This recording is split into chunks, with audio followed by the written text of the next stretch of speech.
ನೀವಿನ್ನು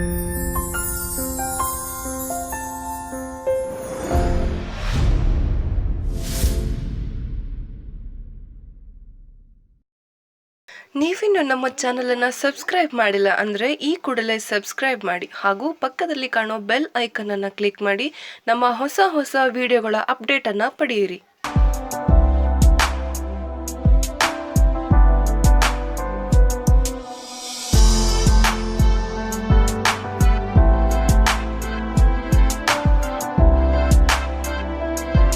ಮನುಷ್ಯ ಅತಿ ಹೆಚ್ಚಿನ ಪ್ರಾಮುಖ್ಯತೆಯನ್ನು ತನ್ನ ಆರೋಗ್ಯ ಕೊಡ್ತಾನೆ. ಒಂದು ಸಣ್ಣ ಪುಟ್ಟ ಕಾಯಿಲೆ ಬಂದರೂ ಕೂಡ ಸಹಿಸ್ಕೊಳ್ಳೋ ಶಕ್ತಿ ನಮಗಿರಲ್ಲ.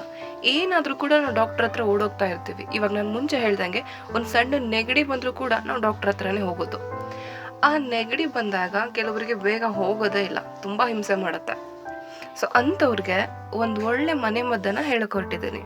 ನೆಗಡಿ ಬಂದು ತುಂಬ ದಿನ ಆಯಿತು, ಹೋಗ್ತಾನೆ ಇಲ್ಲ, ಹೋಗೋ ಹೆಸರೇ ತೆಗಿತಿಲ್ಲ ಅನ್ನುವಂಥವ್ರು ಈ ನಾನು ಹೇಳೋವಂಥ ರೆಮಿಡಿನ ಒಂದು ವಾರ ಕಂಟಿನ್ಯೂಸ್ ಆಗಿ ಮಾಡಿದ್ರೆ ಸಾಕು, ನೆಗಡಿ ಅನ್ನೋದು ತಿರುಗಿ ಬರಲ್ಲ.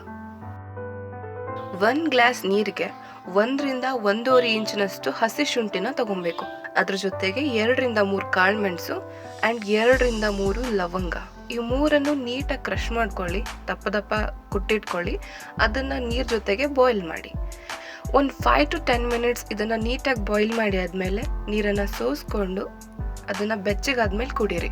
ತುಂಬ ಒಳ್ಳೆಯ ರೆಮಿಡಿ, ತುಂಬ ಎಫೆಕ್ಟಿವ್ ರೆಮಿಡಿ. Try this.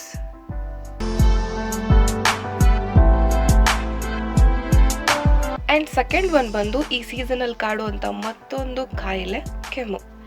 ಕೆಮ್ಮು ಕೆಮ್ಮು ಕೆಮ್ಮು ಕೆಮ್ತಾನೆ ಇರ್ತಾರೆ. ಕೂತ್ರೆ ಕೆಮ್ಮು, ನಿಂತ್ರು ಕೆಮ್ಮು, ಮಲ್ಗೋಕೆ ಕೂಡ ಆಗ್ತಿರಲ್ಲ, ಮಾತಾಡೋಕ್ಕಾಗ್ತಿರಲ್ಲ, ಅಷ್ಟರ ಮಟ್ಟಿಗೆ ಕೆಮ್ತಾ ಇರ್ತಾರೆ. ಅಂಥವರಿಗೆ ಒಂದು ಹೋಮ್ ರೆಮಿಡಿ, ಒಳ್ಳೆ ರೆಮಿಡಿ ಅಂದರೆ ಇವಾಗ ಹೇಳ್ತೀನಿ ಕೇಳಿ. 1 ಗ್ಲಾಸ್ ನೀರನ್ನು ಬಾಯ್ಲ್ ಮಾಡ್ಕೊಳ್ಳಿ. ಅದಕ್ಕೆ 1 ಮೀಡಿಯಮ್ ಸೈಜ್ ಬಾಳೆಹಣ್ಣನ್ನು ಸಿಪ್ಪೆ ತೆಗೆದು ಸ್ಮ್ಯಾಶ್ ಮಾಡಿ ಸೇರಿಸ್ಕೊಳ್ಳಿ. ಅದನ್ನು ಬೇಯಿಸಿ ಆದಮೇಲೆ ತಣ್ಣಗಾಗಕ್ಕೆ ಬಿಡಿ. ಅದು ಬೆಚ್ಚಗಿರುವಾಗಲೇ ಅದಕ್ಕೆ 1 ಟೇಬಲ್ ಸ್ಪೂನ್ ಜೇನುತುಪ್ಪನ ಸೇರಿಸಿ ಸೇವಿಸ್ತಾ ಬನ್ನಿ.